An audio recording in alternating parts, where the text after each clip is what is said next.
अस्सलाम वालेकुम स्टूडेंट्स। आज हम पढ़ने जा रहे हैं सेक्सुअल रिप्रोडक्शन इन एनिमल्स कि एनिमल्स में सेक्सुअल रिप्रोडक्शन किस तरीके से होती है। तो basically fusion of male and female gamete is known as sexual reproduction. Male gamete क्या होता है? स्पर्म। फीमेल गैमेट क्या होता है? ओवा, और we can say that egg और स्पर्म के फ्यूजन के प्रोसेस को हम कहते हैं मेटिंग, और इस मेटिंग के नतीजे में जो जाइगोट बनता है उसको हम कहते हैं फर्टिलाइजेशन हो गई। और फर्टिलाइजेशन होने के पूरे प्रोसेस को हम कहते हैं कि क्या हो रहा है? सेक्सुअल रिप्रोडक्शन हो रही है। तो बेसिकली वही बात यहाँ लिखी हुई है कि fusion of male and female gametes is known as sexual reproduction. Male gamete जो है वो क्या होता है? स्पर्म, और फीमेल गैमेट जो होता है वो क्या होता है? ओवा, या we can say that egg. Sperm produce in testis, and ये टेस्टिस क्या है? एक ऑर्गन है जो कि मेल की बॉडी में मौजूद होता है। और ओवा प्रोड्यूस इन ओवरीज। ओवरीज क्या है? अगेन एक ऑर्गन है जो फीमेल की बॉडी में मौजूद होता है। इसके बाद मेटिंग होती है, यानी ओवा और स्पर्म दोनों फ्यूज्ड हो जाते हैं। इनके फ्यूज्ड होने के नतीजे में फर्टिलाइजेशन होती है, और फर्टिलाइजेशन के नतीजे में जाइगोट बनता है। और जाइगोट में जब डेवलपमेंटल स्टेजेस आती हैं तो एम्ब्रियो बनता है। तो ये तो हो गया कि सेक्सुअल रिप्रोडक्शन इन एनिमल्स की बेसिकली सेक्सुअल रिप्रोडक्शन कहते किसे हैं। आगे चलते हैं इंपॉर्टेंस ऑफ सेक्सुअल रिप्रोडक्शन। क्यों जो है वो इम्पॉर्टेंट है सेक्सुअल रिप्रोडक्शन? तो इसलिए इम्पॉर्टेंट है कि यहाँ दो मुख्तलिफ गैमेट्स जो हैं वो मिलते हैं। अब दो मुख्तलिफ गैमेट्स मिले तो दो मुख्तलिफ जेनेटिक मटीरियल मिले। जब दो मुख्तलिफ जेनेटिक मटीरियल मिले तो एक स्ट्रॉन्ग और वेरिएटेड प्रोजेनी जो है वो प्रोड्यूस होती है। अगर मेल जो है वो किसी और फैमिली से बिलोंग करता है और फीमेल किसी और फैमिली से बिलोंग करती है तो दो मुख्तलिफ जेनेटिक मेकअप्स होंगे। ये दो मुख्तलिफ जेनेटिक मेकअप जब कंबाइंड होंगे तो न्यू जेनेटिक मेकअप जो होगा वो इंतहाई वेरिएटेड होगा और स्ट्रॉन्ग होगा। स्ट्रॉन्ग क्यों होगा? क्योंकि नेचर का रूल है nature select the best one, यानी दोनों मदर और फादर दोनों के जीन्स में से, दोनों के जेनेटिक मटेरियल में से जो स्ट्रॉन्गेस्ट जीन्स होंगे, जो बेनिफिशियल जीन्स होंगे, जो बेस्ट जीन्स होंगे उसे नेचर सेलेक्ट करेगी और उन दोनों को कंबाइन करके फ्यूज्ड करके उनके यंग वन में दे देगी। इस तरीके से न्यू जो वेरिएशन आएगी, प्रोजेनी आएगी, वो स्ट्रॉन्ग होगी और वेरिएटेड होगी। इसके बाद हम देखते हैं कि यहाँ पे बेटर चांसेस ऑफ सर्वाइवल होते हैं। क्यों बेटर चांसेस ऑफ सर्वाइवल होते हैं? क्योंकि न्यू स्पीशीज स्ट्रॉन्ग है, वेरिएटेड है, उसमें जो है जितने भी ऐसे जीन्स जो कि बीमार जीन्स थे वो पीछे रह गए, क्योंकि नेचर का रूल है nature select the best one.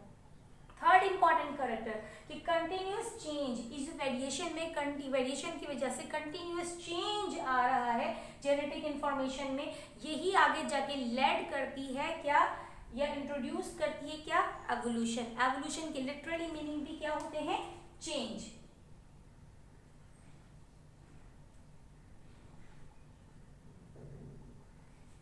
ठीक है जी। तो हमने ये देखा कि these are the important aspects of sexual reproduction. इसके बाद necessary steps of sexual reproduction कि कौन कौन से स्टेप जरूरी हैं सेक्सुअल रिप्रोडक्शन में होने के लिए। Number 1 gametogenesis, number 2 mating, and number 3 fertilisation. तो अभी हम डिटेल में पढ़ने जा रहे हैं गैमेटोजेनेसिस। दो वर्ड का मजमुआ है, ये दो वर्ड से मिलकर बना है gametogenesis. Gameto gametes, genesis production. Production of gametes is known as gametogenesis. तो बेसिकली यहाँ इसकी डेफिनेशन क्या है? The process of gamete formation is called gametogenesis. Gametogenesis की फर्दर दो टाइप्स हैं, स्पर्मेटोजेनेसिस एंड oogenesis। स्पर्मेटोजेनेसिस का प्रोसेस किसमें होगा? ये स्पर्म प्रोडक्शन का, जाहिर है ये भी दो अल्फाज का से मिलके बना है, spermato and genesis. Spermato sperms, genesis production. तो production of sperm is known as spermatogenesis. तो स्पर्मेटोजेनेसिस जो है बेसिकली इसमें हम क्या देखेंगे? इसमें हम ये देखेंगे कि यहाँ पे हमारे पास मेल की बॉडी में एक ऑर्गन होता है जिसे हम कहते हैं टेस्टिस। इन टेस्टिस के अंदर जो है स्पर्मेटोगोनियम बने हुए होंगे, and these are diploid body. क्योंकि बाय बर्थ कोई भी मेल जो है वो मेल इसीलिए होगा कि उसके पास टेस्टिस होंगे, और जब भी वो मेल प्यूबर्टी पे पहुंचेगा तो प्यूबर्टी पे वहाँ पे टेस्टोस्टेरोन हार्मोन रिलीज होना शुरू होगा। उस टेस्टोस्टेरोन हार्मोन के रिलीज होने की वजह से वहाँ स्पर्मेटोगोनियम सेल्स जो ऑलरेडी मौजूद थे वो सब एक्टिव होना शुरू हो जाएंगे। हर महीने कुछ स्पर्मेटोगोनियम बनेंगे और वो एक्टिव होंगे। एक्टिव होने के बाद पहले इनिशियली उनमें माइटोसिस होगी और उस माइटोसिस के जरिए बनेंगे प्राइमरी स्पर्मेटोसाइट, ये भी डिप्लॉयड होंगे। प्राइमरी स्पर्मेटोसाइट जब कई सारे बन जाएंगे, यानी सेलेक्टेड वन बन जाएंगे, एक लिमिटेड क्वांटिटी जितनी होती है उतनी बन जाएंगे, तो उसके बाद उसमें होगी मियोसिस 1। आपको पता है meiosis 1 is a reduction division, यानी अब नंबर ऑफ क्रोमोसोम हाफ हो जाएंगे। जब नंबर ऑफ क्रोमोसोम हाफ हो जाएंगे तो अब हमारे पास बनेंगे secondary spermatocytes and all of them are क्या होंगे कि हैप्लॉइड सेल। इसके बाद मियोसिस 2 होगी और मियोसिस 2 के नतीजे में हमारे पास बनेंगे spermatids, these are also haploid cells and then इसके बाद प्रोडक्शन होगी स्पर्म की, और स्पर्म भी कैसे होंगे, हैप्लॉइड सेल्स होंगे। तो ये तो हो गया स्पर्मेटोजेनेसिस। आगे चलते हैं, फिर होगा प्रोसेस ऑफ oogenesis। oogenesis में सबसे पहले जब भी फीमेल किसी फीमेल की डेवलपमेंटल स्टेज में होती है, जब वो फीटस होती है तो उसकी बॉडी में ओवरीज में बने हुए होते हैं oogoनियम। उन oogoनियम में होती है माइटोसिस और उसके नतीजे में बढ़ते हैं प्राइमरी oocyte। तो कोई भी female at the time of birth primary oocyte के साथ पैदा होती है। फिर जब वो female secondary sexual characteristics develop करती है, यानी प्यूबर्टी पे पहुंचती है, तो प्यूबर्टी पे पहुंचने के बाद उन प्राइमरी oocytes में से कुछ पर्टिकुलर प्राइमरी oocytes को सेलेक्ट कर लिया जाता है, जिसमें होती है मियोसिस 1। मियोसिस 1 जो है उसके बाद सेलेक्ट जो है वो 10-12 किए जाते हैं, जिसमें से एक किसी को आगे बढ़ा दिया जाता है, बाकी सब गल सड़ जाते हैं और उसको हम कहते हैं प्राइमोर्डियल एट्रीसिया। ठीक है, इसके बाद हमारे पास जो बाकी एक बच जाता है वो एक मियोसिस 1 के प्रोसेस से गुजरता है और हमारे पास बन जाता है secondary oocyte and first polar body.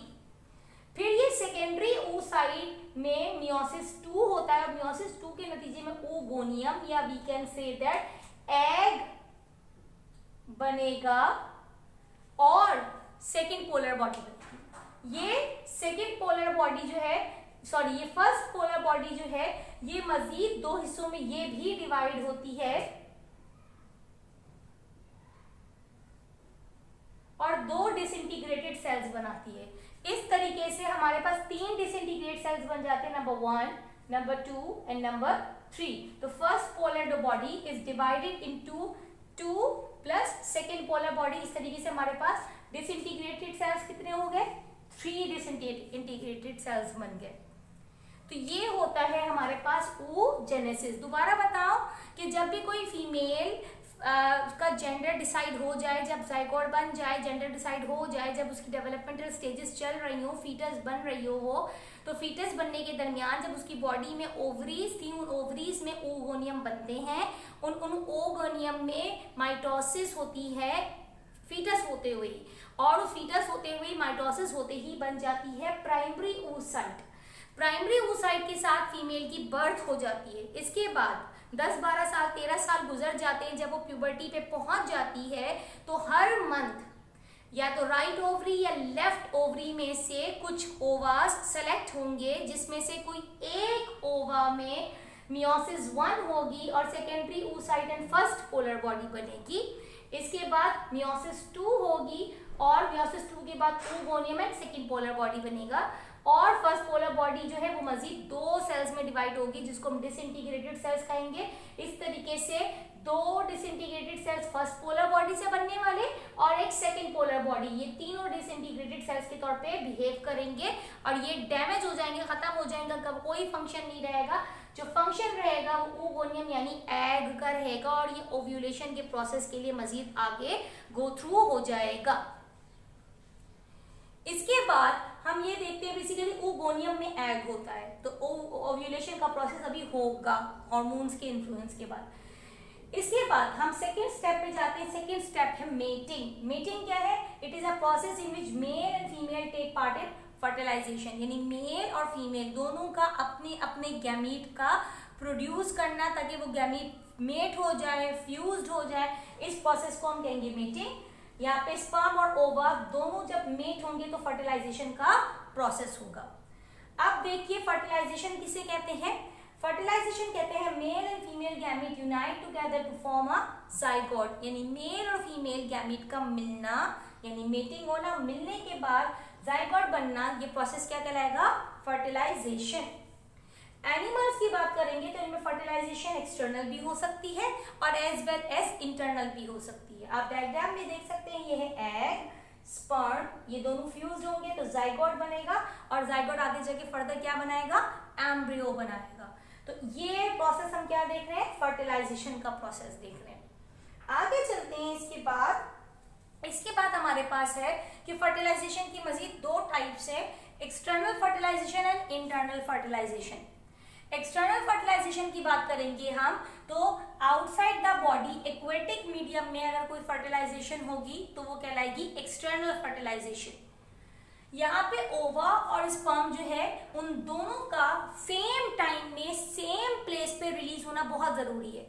अगर फॉर एग्जांपल कोई इतना बड़ा पॉन्ड है और इस पॉन्ड में यहाँ पे फीमेल ने अपने जो है वो गैमेट्स रिलीज कर दिए और यहाँ पे मेल ने अपने गैमेट रिलीज कर दिए, तो ये दोनों ही गैमेट्स वेस्ट चले जाएंगे। इन दोनों ही गैमेट्स का सेम टाइम सेम प्लेस पे रिलीज होना फर्टिलाइजेशन के लिए बहुत ही ज्यादा जरूरी है। सेकेंड पॉइंट कि sperms are numerous because mostly wasted, कि ज्यादातर स्पर्म जो है वो वेस्ट हो जाते हैं, इसलिए बहुत हाई क्वांटिटी में स्पर्म रिलीज होते हैं। इसके बाद नेक्स्ट पॉइंट क्या है? When female release egg male discharge sperm on them, और उसके नतीजे में ही फर्टिलाइजेशन होगी। और एक्सटर्नल फर्टिलाइजेशन हमने कहाँ देखी? हमने इसको फिशेस में देखा, एम्फीबियंस में देखा। तो एक्सटर्नल फर्टिलाइजेशन जो है वो हमें इन एग्जांपल्स में नजर आती है। नेक्स्ट हम बात कर लेते हैं इंटरनल फर्टिलाइजेशन। इंटरनल फर्टिलाइजेशन में क्या होता है?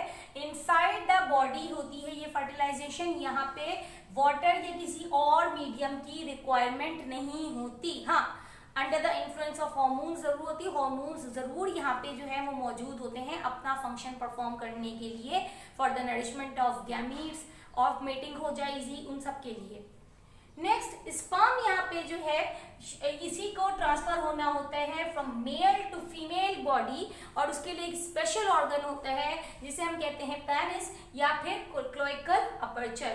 क्लोइकल अपर्चर हमें एम्फीबियंस, रेप्टाइल्स एंड बर्ड्स में नजर आएगा और उसी के जरिए या फिर पेनिस के जरिए मेल गैमेट्स जो है वो फीमेल बॉडी में इंट्रोड्यूस होंगे और डिस्चार्ज होंगे। इसके बाद when over release from ovary, उसके बाद ही अगर मेटिंग हो तो फायदा है, वरना अदरवाइज फर्टिलाइजेशन नहीं होगी। और फिर इसके नतीजे में क्या बनेगा? जाइगोट बनेगा।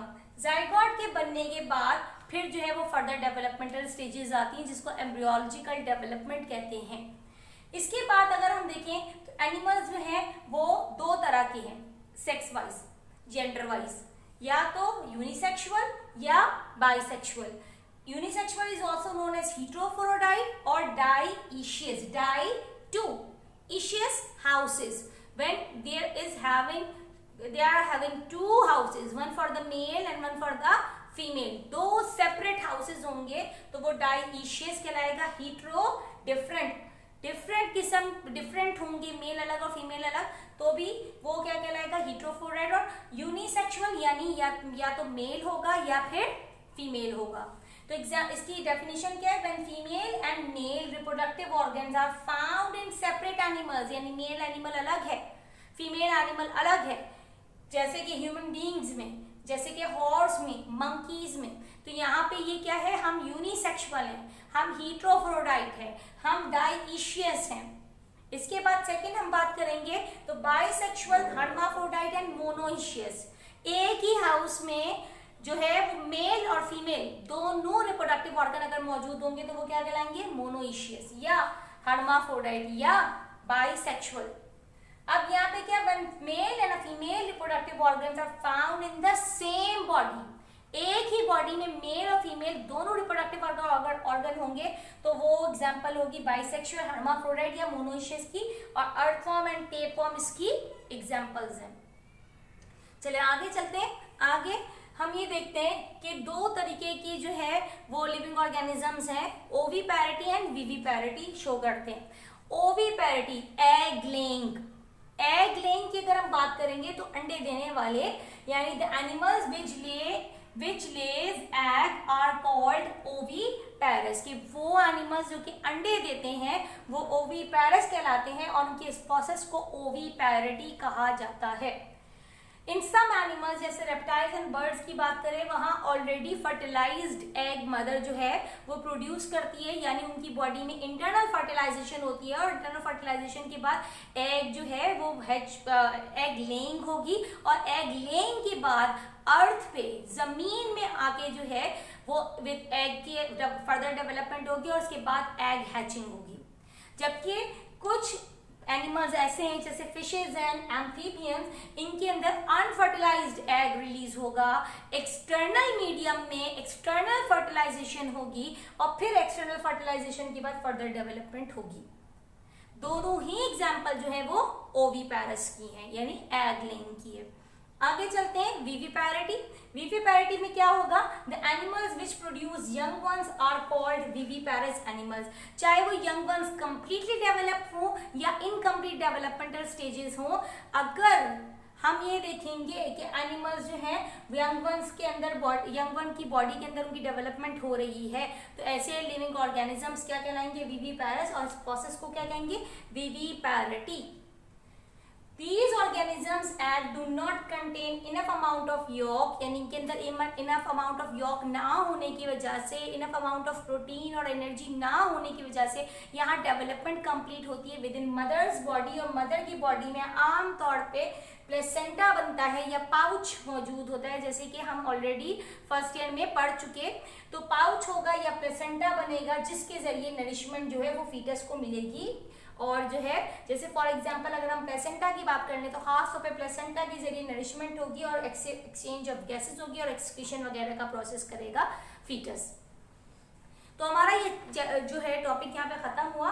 अब हम जल्दी से इसको एक मरतबा जो है वो रैप अप कर लें कि हमने क्या पढ़ा। हमने पढ़ा सेक्सुअल रिप्रोडक्शन इन एनिमल्स कि क्या है, किस तरीके से होता है, इंपॉर्टेंस क्या है, फायदे क्या है सेक्सुअल रिप्रोडक्शन के, नेसेसरी स्टेप्स क्या है सेक्सुअल रिप्रोडक्शन के। तो 3 स्टेप हमने देखे, गैमेटोजेनेसिस, मेटिंग एंड फर्टिलाइजेशन। फिर गैमेटोजेनेसिस की 2 फर्दर टाइप्स देखी हमने, स्पर्मेटोजेनेसिस एंड oogenesis। फिर हमने मेटिंग पढ़ा, मेटिंग के बाद फर्टिलाइजेशन, फर्टिलाइजेशन की हमने 2 टाइप्स देखी, internal fertilisation and external fertilisation. फिर हमने जो है एनिमल्स जो है वो यूनिसेक्सुअल एंड बाइसेक्सुअल होते हैं, उनकी एग्जांपल्स को डिस्कस किया, और फिर ओविपैरिटी और विविपैरिटी को डिस्कस किया। आई होप आप लोगों को ये अच्छे से समझ आया होगा। इंशाल्लाह next time with male reproductive system जो है हम हाजिर होंगे। Thank you.